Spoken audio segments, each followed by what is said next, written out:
rebuilding a brake caliper off of a 78 Yamaha XS1100. We removed it from the bike by undoing these two bolts that secure it to the fork, and also removing the banjo bolt that attaches the brake line.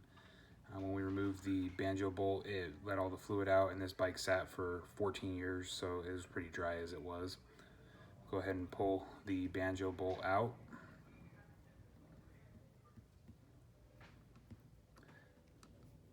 Set it aside with the copper washer. First step is to remove the caliper from the mounting bracket. You do that with a 12mm, removing the 12mm bolt right here.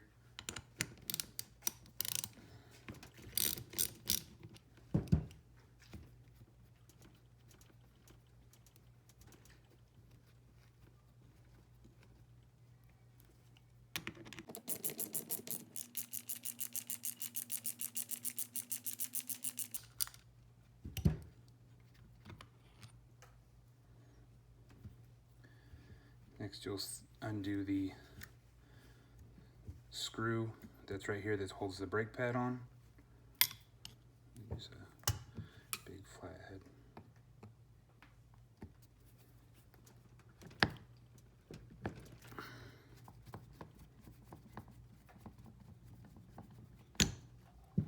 That'll pop that pad off, so it'll make it easier for the bracket to come out.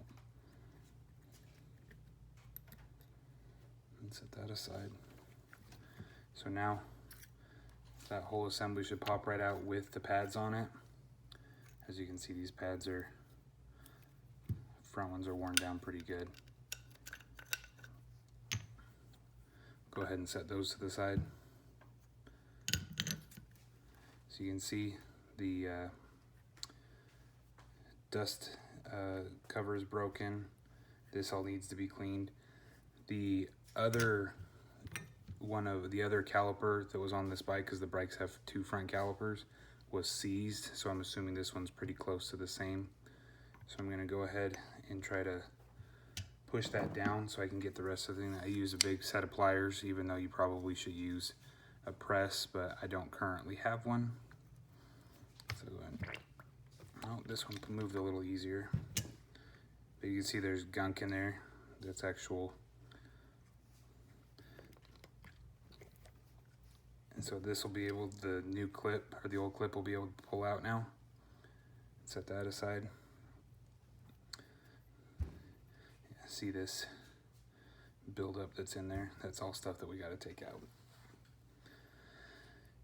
Next, we'll remove the bleeder screw, so we can clean that passage out too.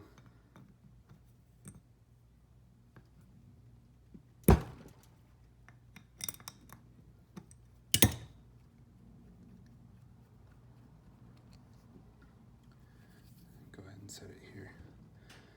So the dust seal has a little ring that's right here, as you can see it. That one just popped off with my finger. Sometimes you have to use a screwdriver to get it off.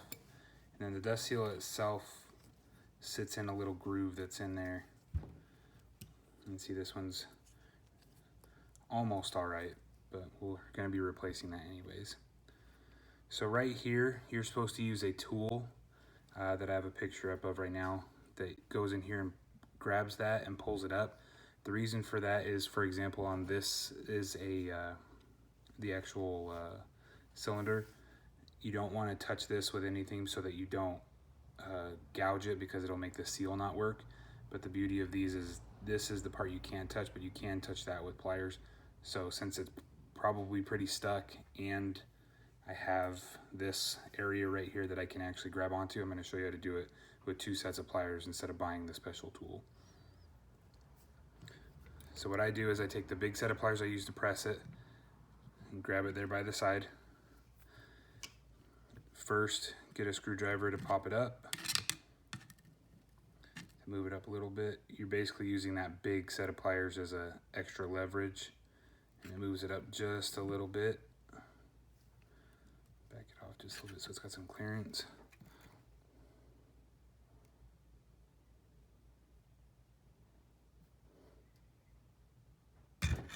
That's about as far as that will go. So next we'll grab another set of pliers, And remember to only grab it around the top ring.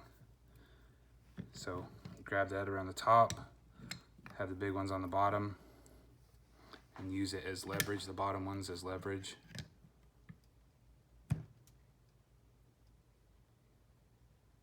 And it's pretty far out now, so we should be able to just grab the very edge of it and start pulling it out.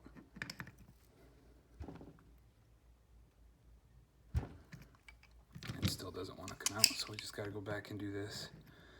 Inch it a little more.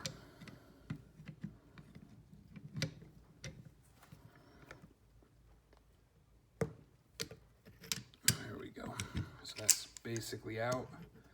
So we go ahead and grab the very edge of it, not the part that's the cylinder, and there we go. You can see this has corrosion all right here, stuff down the side, which we'll show you how to clean. And if you look down in the actual cylinder, there's garbage, you can see corrosion, the seal's bad. So we're going to be replacing all of that here shortly. First step would be to clean all of this out, which we're going to do a move to the side here in just a moment. We're going to clean all that out and then make sure that it's all ready, degrease it and paint it before we put it back together. All right, so the first part of cleaning, we'll be using brake cleaner.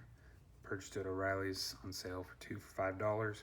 Just gonna start getting this crap out of the actual cylinder. Make sure you wear safety glasses because you'll get blown in the eyes with this crap.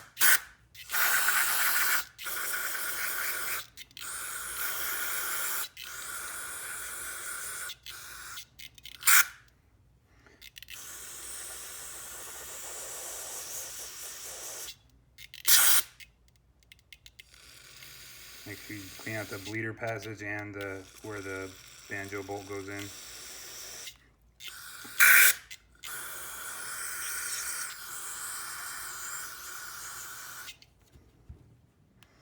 As you can see, this one is not terrible. The last one I had was pretty bad. There's things we can do to make that a little cleaner in there. There's the seal right here. You can pop that out with a screwdriver, but be very careful you don't score the side of the cylinder. So you see how that's popped out now. We can just grab it with our fingers and pull it out and spray in there again. Get all that junk out.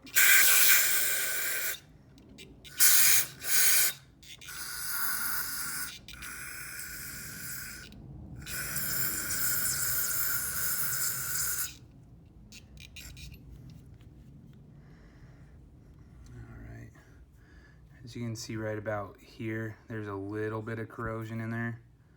I'm gonna use some sandpaper here in a minute to get that out. Highest or lowest grade you could use 1500, so it's almost like wet sanding it, but we'll get the stuff out of there. We also need to clean the actual piston off. This is where I figured there'd probably be more stuff on it that we need to sand off with the sandpaper.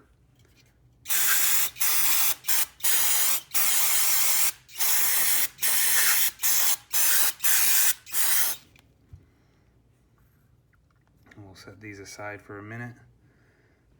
Next, we're going to pull the slide out. So if you just, oh, this one's stuck.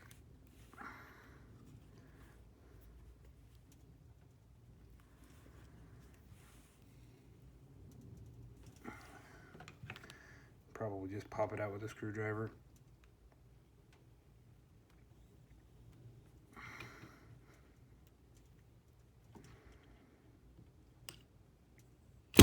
There we go. The seal and the slide came out.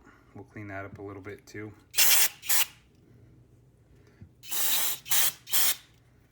We'll put some grease in that another time. So you can see some of the paint's coming off. We're going to be painting this also. So we're going to have to clean that up too with some sandpaper and maybe even a wire wheel, but we'll go from there here in just a minute.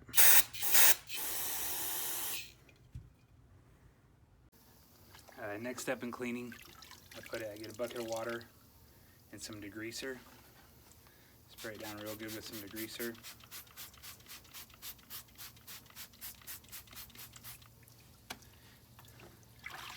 big soft bristle brush.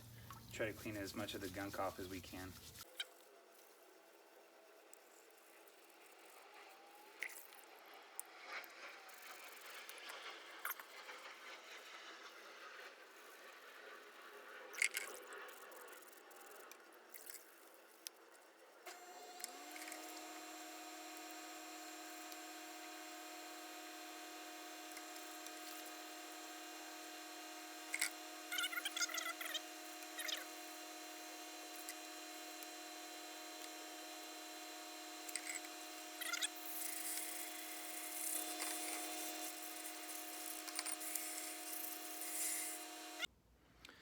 So you can let the parts air dry, or you can let them fan dry, or however you want to do it. I'm just going to put mine in front of a fan for a minute to let them dry off.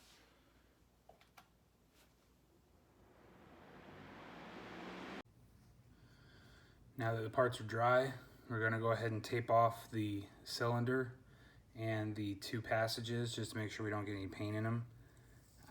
Go ahead and do that real quick. This one is fine. There's nothing we need to cut off on that, so we'll go ahead and do that now.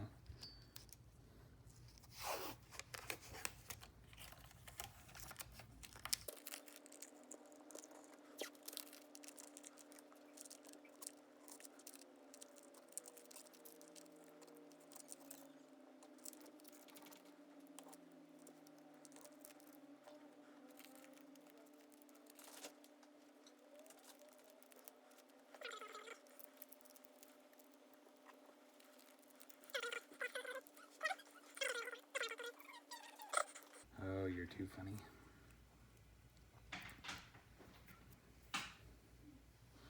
You can see, so those are all filled in.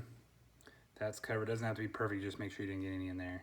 You don't want to get any paint in the actual cylinder. So next we're gonna go hang these so we can paint them. Now that we got them hung, as you can see, I don't have a professional shop, so I'm just hanging them from a workhorse. What we're gonna use for this paint is a gloss black engine enamel paint. It's up to 500 degrees. It's the same levels as the disc brake caliper paint, so it should be fine. And just do a couple coats. You should do 2 or 3 coats within an hour, and then just let it dry for probably 12 hours at least before you start putting pieces back on.